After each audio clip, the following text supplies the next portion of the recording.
नमस्कार छात्रों, आज हम आप लोगों के लिए लेकर आए हैं रेनबो बुक का क्लास 12 रेनबो का पोएम सेक्शन दूसरी कविता सॉन्ग ऑफ माई सेल्फ।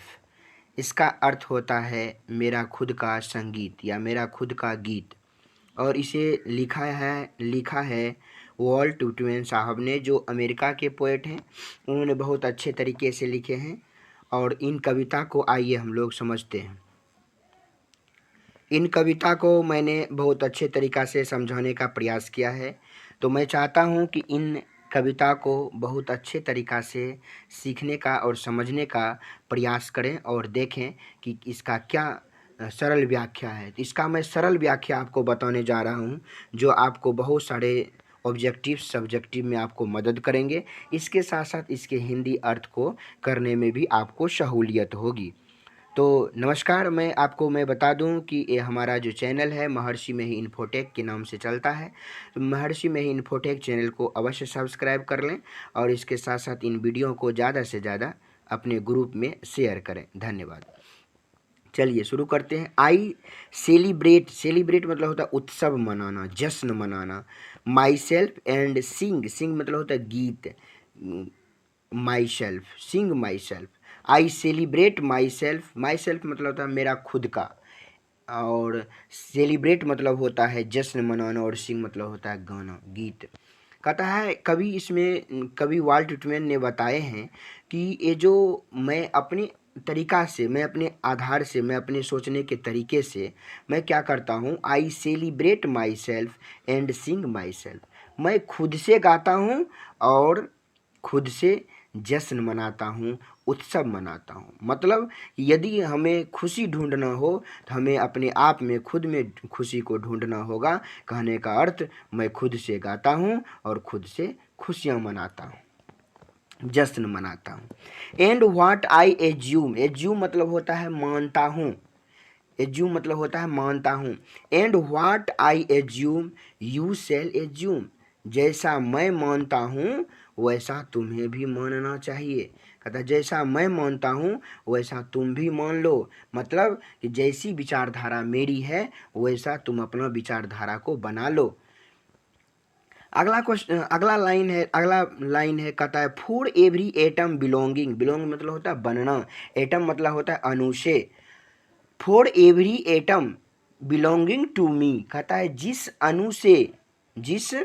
अणु से या जिस कण से, एटम बिलोंगिंग टू मी, जिस अणु से, जिस कण से, बिलोंगिंग टू मी मैं बना हूँ। जिस एटम से, जिस अणु से मैं बना हूँ, एज गुड उसी तरह से, उतने ही अच्छे से, बिलोंग्स टू यू तुम भी उसी कण से, उसी अणु से, उतने ही अच्छे से तुम भी बने हो। इसीलिए मैं जो कुछ भी मानता हूँ वह तुम्हें भी मान लेना चाहिए। समझ गए? यह आपको पहली पंक्ति है। ठीक है, चलिए हम लोग दूसरी पंक्ति से शुरू करते हैं, दूसरा स्टेंजा शुरू करते हैं। ये दूसरा स्टेंजा है, देखिए सुनिए और समझिए, बढ़िया से, अच्छा से समझिए तरीका से।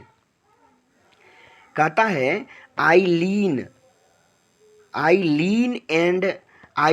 And invite my soul, I lean and loaf at my ease, observing a spear of summer grass, my tongue every atom of my blood, formed from this soil and air, born here from parents the same, and their parents the same. I know 37 years old in perfect health begin, hoping to keys not till death. चलिए इस पंक्ति को हम लोग समझते हैं, line by line समझिए। कहता है आई लोफ मतलब होता है जिसे हम लोग गाँव में कहते हैं लोफर है। लोफर किसको बोलते हैं? लोफर उसको बोलते हैं जो मतलब बिना मतलब का, बिना उद्देश्य का इधर उधर जाते रहता है, जो बिना उद्देश्य का, जो बिना मतलब का कुछ इधर उधर काम करते रहता है, उसको बोलते हैं हम लोग लोफर। यहाँ लोफर से लिया गया है लोफ। आई लोफ मैं बिना उद्देश्य का। यहाँ ऐसा मत समझ लीजिएगा यहाँ पर कभी अपने आप को लोफर कर रहा है। यहाँ लोफ मतलब होता है बिना उद्देश्य के घूरना। कहता I loaf and invite my soul कहता है मैं बिना उद्देश्य के इधर उधर घूमता हूँ। मतलब ऐसा नहीं है कि हमको किसी प्रकार का टेंशन है कि हमको वहाँ जाना ही है, ऐसा करना ही है, ऐसी बातें नहीं है। कभी कहता है कि क्योंकि मैं तो खुद से गीत गाता हूँ, खुद से जश्न मनाता हूँ, तो कभी को किसी बात की फिक्र ही नहीं है, इसीलिए कभी कहते हैं आई लोफ, मैं बिना उद्देश्य का इधर उधर घूमता हूँ। एंड इनवाइट माई सोल, कहता यहाँ तक ही नहीं, मैं अपने आत्मा को भी ऐसा ही करने का इजाज़त देता हूँ। मैं अपने आत्मा को भी ऐसा ही करने का आमंत्रण करता हूँ। मैं अपनी आत्मा से भी यही करने के लिए कहता हूँ। मैं तो करता ही हूँ और मैं अपने आत्मा को भी यही करने का आमंत्रण भी करता हूँ। आई लीन, फिर लीन मतलब हो गया, यहाँ पर लीन मतलब होता है आराम करना। आई लीन एंड लोफ, मैं आराम करता हूँ, इधर उधर घूमता हूँ।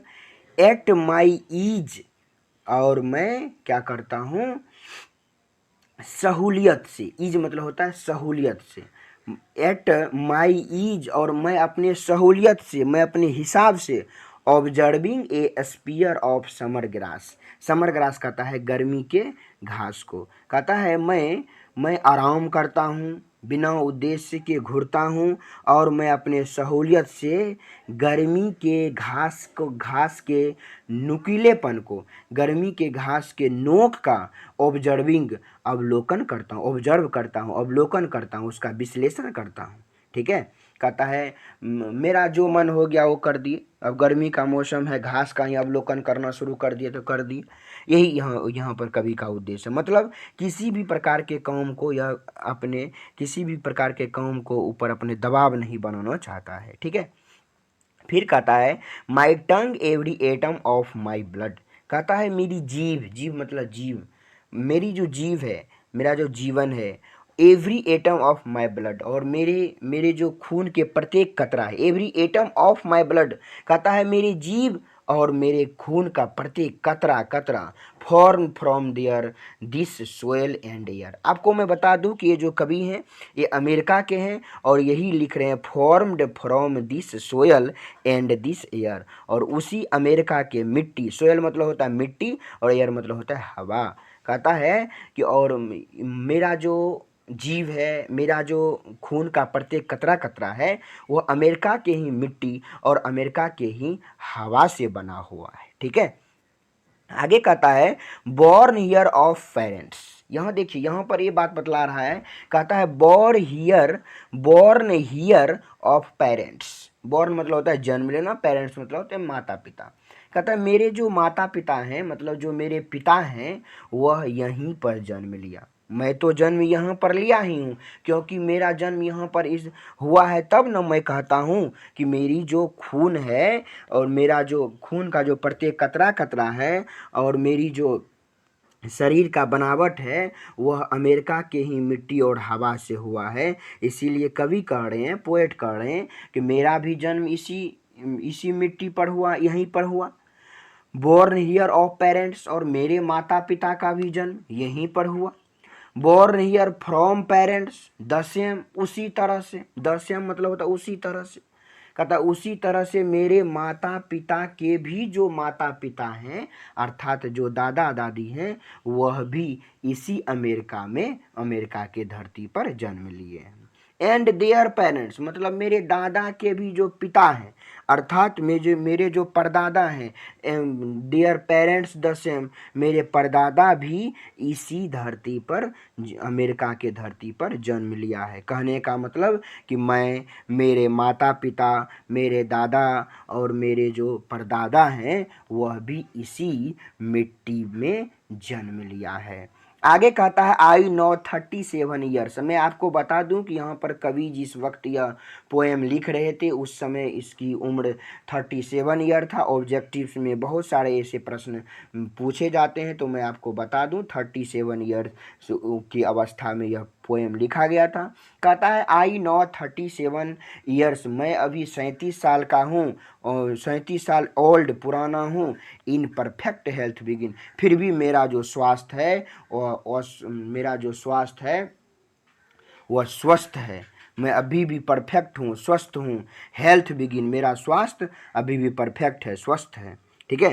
होपिंग, और कहता आगे भी बोल देता है hoping two keys not till death, कहता है और मैं यह भी आशा कर रहा हूँ कि कीज मतलब वो स्वस्थ रहूँगा, नॉट टिल डेथ जब तक मैं मरूँगा, जो मृत्यु पर्यंत, मृत्यु तक मैं और मैं स्वस्थ ही रहूँगा, मतलब कि मैं इसी धरती पर स्वस्थ था, 37 साल का हूँ फिर भी स्वस्थ हूँ और मृत्यु तक स्वस्थ रहूँगा, यह मेरी आशा है, कवि इस बात को बतला रहे हैं। ठीक है।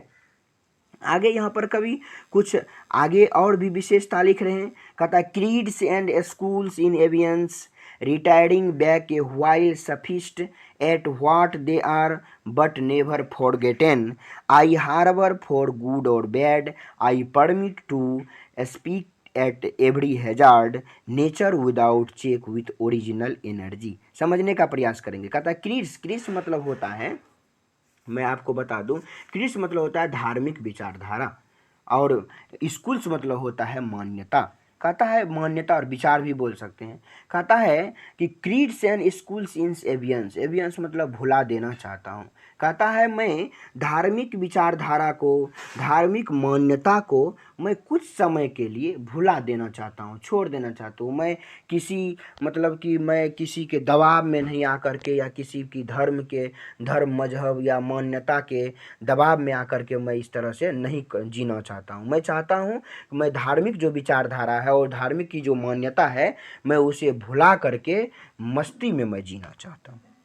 आगे कहता है रिटायरिंग बैक ए व्हाइल सफिस्ट, कहता है इसीलिए इसी क्षण, रिटायरिंग बैक जो बीते क्षण है, इसी बीते क्षण में हमारे शांति के लिए, हमारे मौज के लिए यह बहुत पर्याप्त है।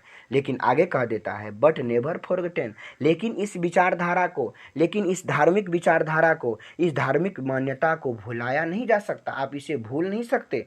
जो धार्मिक विचारधारा है वह रहेगा ही, वह खत्म कभी नहीं होगा।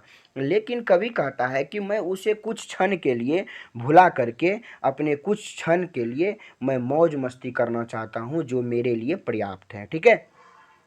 और लेकिन इसे हर वक्त हमेशा भुलाया नहीं जा सकता। आगे कहता है आई हार्बर, हार्बर मतलब होता है विश्वास रखता हूँ, harbour for good or bad, कहता है मैं अच्छे और बुरे दोनों पहलू में विश्वास रखता हूँ। मैं अच्छा में भी विश्वास रखता हूँ और बुरे में भी विश्वास रखता हूँ।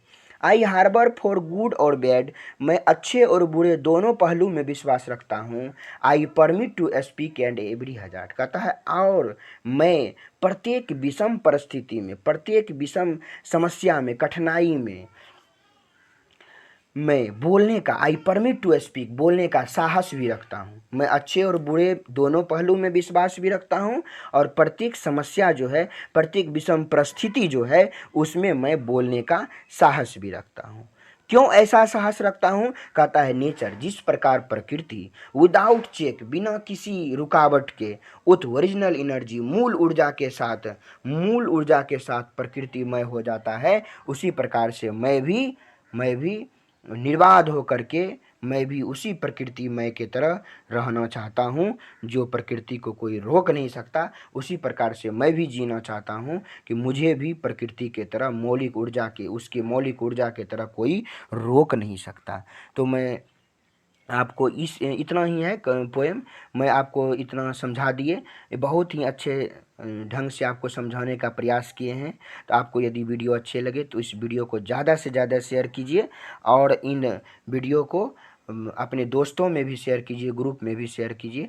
धन्यवाद। और मैं बता दूं कि मेरे जो चैनल महर्षि में ही इन्फोटेक है, महर्षि में ही इन्फोटेक चैनल को अवश्य सब्सक्राइब करें। धन्यवाद।